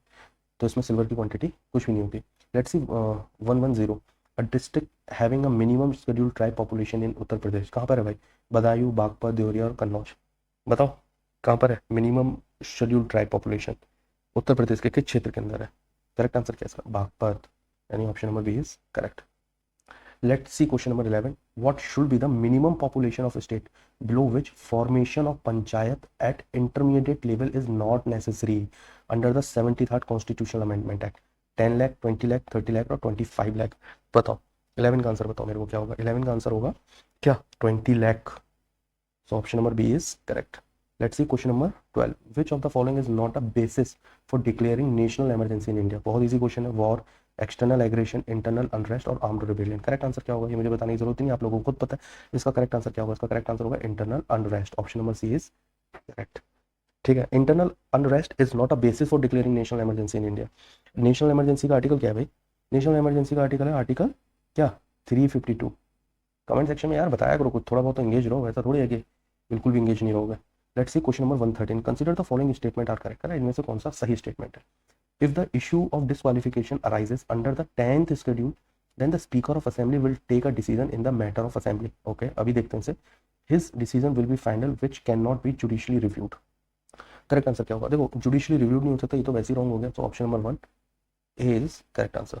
लेट्स 14 देखते हैं। Which part of the Indian constitution mention the responsibility of the state toward the international peace and security की बात कर रहा है। Preamble, fundamental right, directive principle of state policy और फंडामेंटल ड्यूटीज। करेक्ट आंसर क्या होगा? डायरेक्टिव प्रिंसिपल ऑफ स्टेट किस article के अंदर बात होती है? कौन सा आर्टिकल है जिसके अंदर ये बात होती है? ये बात होती है आर्टिकल, सॉरी किसके अंदर बात होती है? आर्टिकल 51। डीपीएसपी का पार्ट क्या है वो आप मेरे को कमेंट सेक्शन में बताओगे। कुछ कुछ तो कमेंट सेक्शन में बताना ही पड़ेगा आपको कि डीपीएसपी कौन से पार्ट के अंदर मेंशन है। Let's see question number 15. After the dissolution of Lok Sabha, all bill pending in the Lok Sabha lapse, do not lapse both A and B or none of the above. Correct answer क्या होगा भाई? Lapse हो जाता है. Option number A is correct. Question number 116. Which of the following year the name national rural employment guarantee scheme, national rural employment guarantee scheme, okay, was change to Mahatma Gandhi national rural employment guarantee scheme? Important question है. किस year के अंदर ये change हुआ था? 2007, 2008, 2009 और 2010? बताओ correct answer क्या होगा इसका? करेक्ट आंसर होगा इसका 2009 के अंदर ये चेंज कर दिया गया था.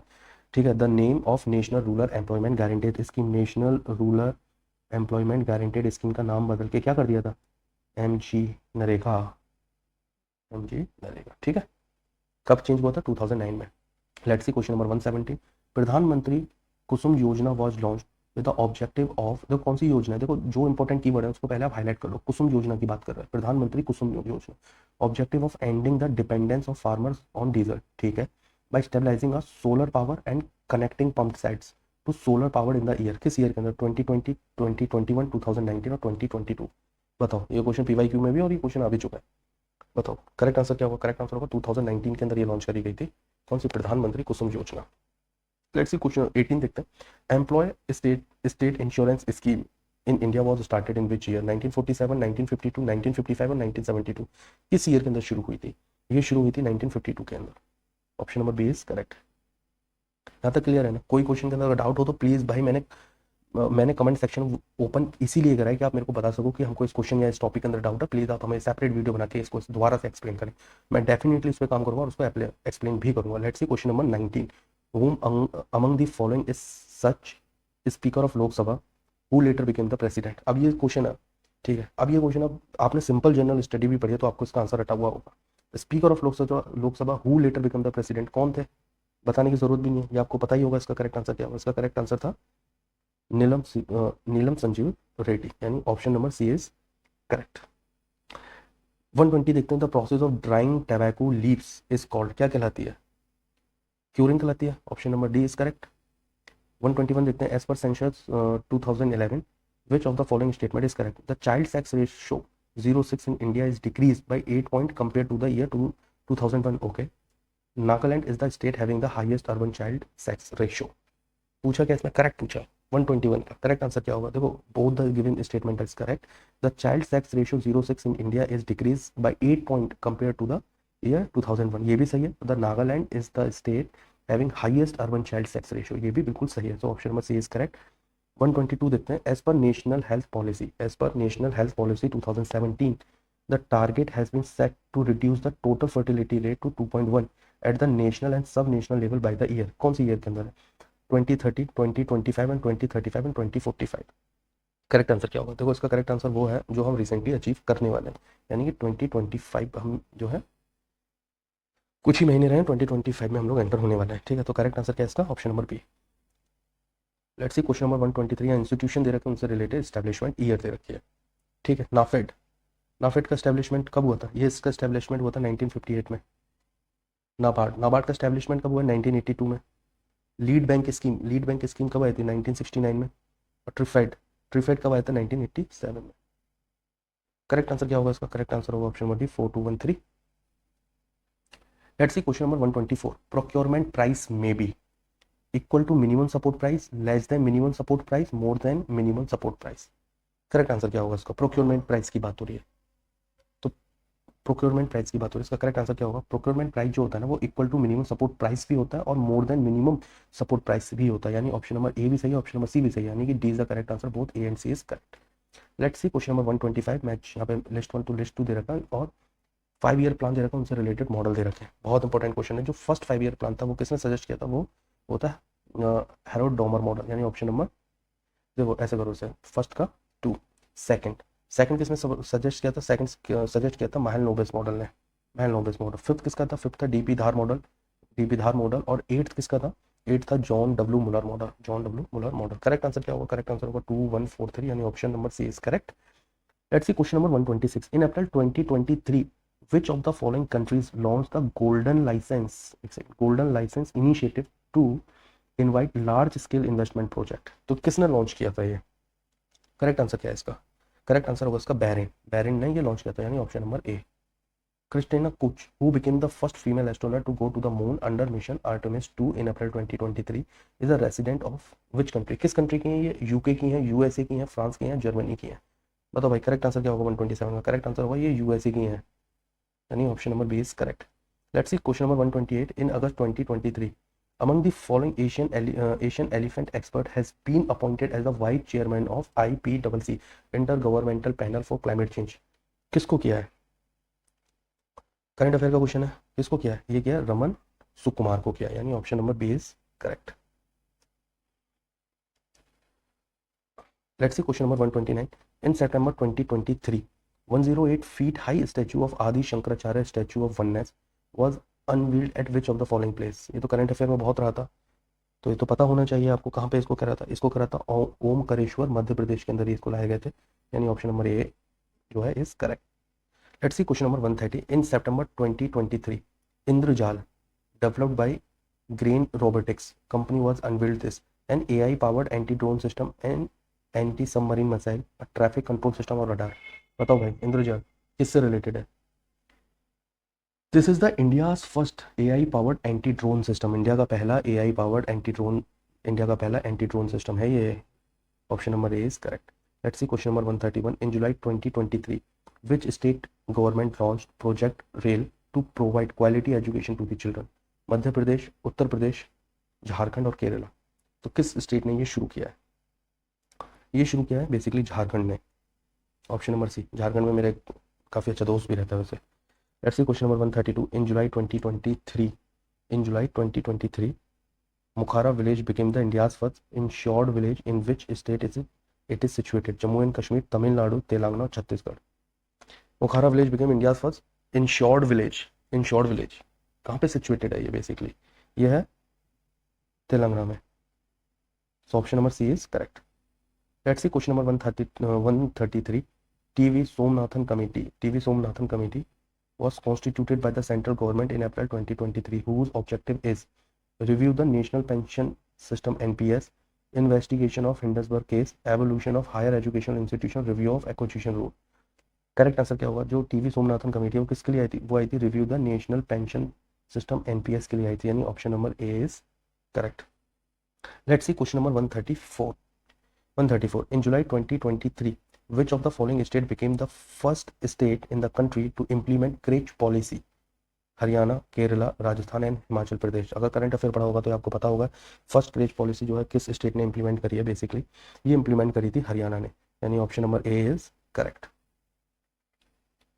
Let's see question number 135. In July 2023, sickle cell anaemia mission 2047 was launched by the Prime Minister Narendra Modi from Jalaun Uttar Pradesh, Shahdol Madhya Pradesh, Churu Rajasthan और कांगड़ा हिमाचल प्रदेश. तो बताओ भाई कहाँ पे लॉन्च किया गया था? 135 का आंसर क्या हो जाएगा? 135 का करेक्ट आंसर है सहलौद, मध्य प्रदेश के अंदर ये लॉन्च करी थी सिकल सेल एनीमिया मिशन 2047 के अंदर, जो कि मध्य प्रदेश के अंदर लॉन्च किया था भाई प्रधानमंत्री नरेंद्र मोदी. इन August 2023, the world policy and fire game 23 was held in. कहाँ पे हेल्ड हुए थे? ये तो आपको रटा हुआ होगा शायद. करंट अफेयर देखो पढ़ना बहुत जरूरी है. तो ये कहाँ पे हेल्ड हुआ था? ये हेल्ड हुआ था कनाडा में, वेनपिक कैलेडा, यानी option number A is correct. Question number 137. India's rank in the global peace index 2023 released in June 23 was 126, 130 and 141 और 139. इंडिया की रैंक क्या थी ग्लोबल पीस इंडेक्स में? ग्लोबल पीस इंडेक्स 2023 के अंदर जो रिलीज हुआ था उसमें इंडिया की रैंक कितनी थी? इंडिया की रैंक थी इसमें 126, 126वीं रैंक पे इंडिया थी. Let's see question number 138. In July 2023, the largest bilateral military exercise. देखो इस तरीके के शब्द होते हैं लार्जेस्ट बाइलेटरल मिलिट्री एक्सरसाइज, तो उम्मीद है ऐसा क्वेश्चन बनेगा. Talisman Sabre was organised between which of the following two countries? किस किस कंट्री के बीच में ये ऑर्गेनाइज हुई थी? ये ऑर्गेनाइज हुई थी अमेरिका एंड ऑस्ट्रेलिया के बीच में, यानी option number C is correct. Let's see question number 139. Which state government launched a unique identification system Atithi portal for migrant worker in August 2023? तो अतिथि पोर्टल जो है बेसिकली किस स्टेट ने लॉन्च किया था? अतिथि पोर्टल ये तो पता है, अतिथि पोर्टल ये केरला ने लॉन्च किया है, यानी option number B is correct. Let's see question number 140. Which one of the following country is not a member of security alliance? AUKUS का सिक्योरिटी अलायंस का मेंबर नहीं है. Australia, Japan, Britain and America. तो इसका member कौन है? Japan इसका member नहीं है, ऑस्ट्रेलिया मेंबर है, ब्रिटेन मेंबर है और अमेरिका भी इसका मेंबर है. क्लियर है? लेट्स सी नेक्स्ट क्वेश्चन देखते हैं। Question number 141, consider the following statement regarding a NATO summit 2023। देखो ये जो पेपर है ना, आपको मुझे लगता है कि 6-7 पार्ट में मिलेगा, लेकिन वो जो पार्ट है उसकी जो वीडियो की लेंथ है वो बहुत कम होगी, 10 मिनट से ज़्यादा की वीडियो की लेंथ नहीं होगी। तो आराम से उस वीडियो को देखना, सारे पार्ट्स को देखना, लेकिन इसका मैं एक पूरा कंप्लीट वीडियो भी डालूंगा, ठीक है, जिससे आप लोगों को ईजी होगा रिवीजन के लिए। ठीक है, लेट्स सी। क्वेश्चन नंबर 141 था, consider the following statement regarding NATO summit 2023। This summit was organized in Vilnius, Lithuania in July 2023. Finland participated in this summit for the first time as a new member of NATO. 141 का correct answer क्या है इसका? देखो correct answer इसका समझ लो, इसका correct answer है option number A, this summit was organized in Vilnius, Lithuania in July 2023। ये भी सही है। और Finland participated in this summit for the first time as a new member of NATO, ये भी सही है। यानी both 141 both the statement are correct, यानी option number C is correct. Let's see question number 142। In March 2023, the list of 50 greatest places in the world was released by the famous Time magazine. Which two places of India got place in the list? India की दो हैं list इसके अंदर, तो कौन कौन सी list थी? एक तो लद्दाख गया इसके अंदर, और मयूरभंज भी इसके अंदर गया, तो यानी 1 and 3 इज करेक्ट, यानी option number C is correct. Let's see question number 143। What is the name of integrated food security scheme? Name of integrated food security scheme launched by the central government in January 2023। तो क्या नाम था इसका? अंत्योदय कल्याण अन्न योजना, सर्वोदय कल्याण अन्न योजना, primary domestic food scheme और प्रधानमंत्री गरीब कल्याण अन्न योजना। बताओ भाई, इंटीग्रेटेड फूड सिक्योरिटी स्कीम की बात कर रहा है, फूड सिक्योरिटी स्कीम की बात कर रहा है, तो प्रधानमंत्री गरीब कल्याण अन्न योजना। ठीक है, option number D is correct. Let's see question number 144। In October 2023 in October 2023 Dhordo village was honoured as the best tourism village. कौन सा best tourist village? Dhordo village by the United Nation World Tourist Organisation UNWTO। In which state it is situated? तो किस state के अंदर ये situated है? राजस्थान, गुजरात, छत्तीसगढ़ और मणिपुर। नाम से पता चल रहा है तो ये गुजरात के अंदर है, यानी option number B. Let's see question number 145। In October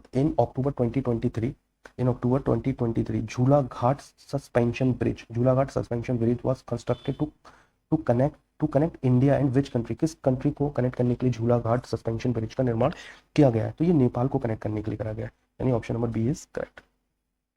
let's see question number 146। In March 2023 United Nation summit on the least developed country LDC was held in Doha, Qatar. Which neighbouring country of India was excluded? Neighbouring country, देखो neighbouring country of India, hint भी दे दिया, excluded from the list of least developed countries in the conference. Sri Lanka, Maldives, Bangladesh and Bhutan. तो भूटान को हटा दिया गया यहाँ से, so option number D is correct. Let's see question number 147। In January 2023 the joint training exercise cyclone 1 was organised between the armies of which two of the following countries? किस किस country के बीच में ये ऑर्गेनाइज हुए थे? ये organise हुआ था इंडिया एंड इजिप्ट के बीच में, बहुत ज्यादा न्यूज में भी था ये, so option number B, India और इजिप्ट के बीच में हुआ था cyclone 1। Let's see question number 148 discuss करते हैं। In September 2023 Pramila Malik was elected as the first women speaker। First बहुत इंपॉर्टेंट क्वेश्चन है, ध्यान रखना, ये पेपर में जरूर आएगा। First women speaker of which state assembly? Rajasthan, Manipur, Orissa और मेघालय। तो ये उड़ीसा की है, option number B is correct. Let's see question number 149। In October 2023 it was announced to give a Nobel prize in medicine jointly to Katalin Kariko और Drew. They will be confirmed with this award the invention of mRNA COVID vaccine technology, okay, gene analysis, finding the treatment of cancer, study of DNA infrastructure। तो किसके लिए मिला था इनको मिला था invention of mRNA COVID vaccine technology के लिए, यानी option number A is correct.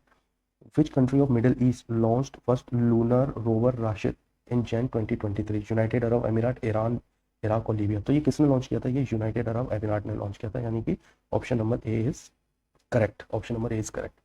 So thank you so much जो लोग मेरे साथ यहाँ तक बने रहे। तो मैं पूरी कोशिश करूँगा कि अपनी ऑडियो क्वालिटी, अपनी वीडियो क्वालिटी सब कुछ सुधारूँ, ठीक है। तो ये तो एक पूरा फुल लेंथ टेस्ट था जिसके अंदर साइंस भी थी, हिस्ट्री भी थी, साइंस एंड टेक्नोलॉजी भी थी, मॉडर्न हिस्ट्री थी, इन्वायरमेंट था, सब कुछ था। अभी मैं इसमें शुरू करने वाला हूँ, मैं शुरू करूँगा इसमें अब सब्जेक्टिव टेस्ट जिसमें आपका एंशिएंट हिस्ट्री होगा, मॉडर्न हिस्ट्री होगा, पॉलिटी होगी, इकोनॉमी, इन्वायरमेंट, ज्योग्राफी, दोनों, इंडिया और वर्ल्ड, ठीक है। बस आप लोगों को क्या काम करना है, आपको बस थोड़ी सी मेहनत करनी है, चैनल को सब्सक्राइब करना है सबसे ज़्यादा, दूसरा आपको लाइक करना है, तीसरा काम आपको क्या करना है, तीसरा काम आपको ये शेयर करना है। चलिए मिलते हैं आपसे नेक्स्ट वीडियो में। Thank you so much, stay tune.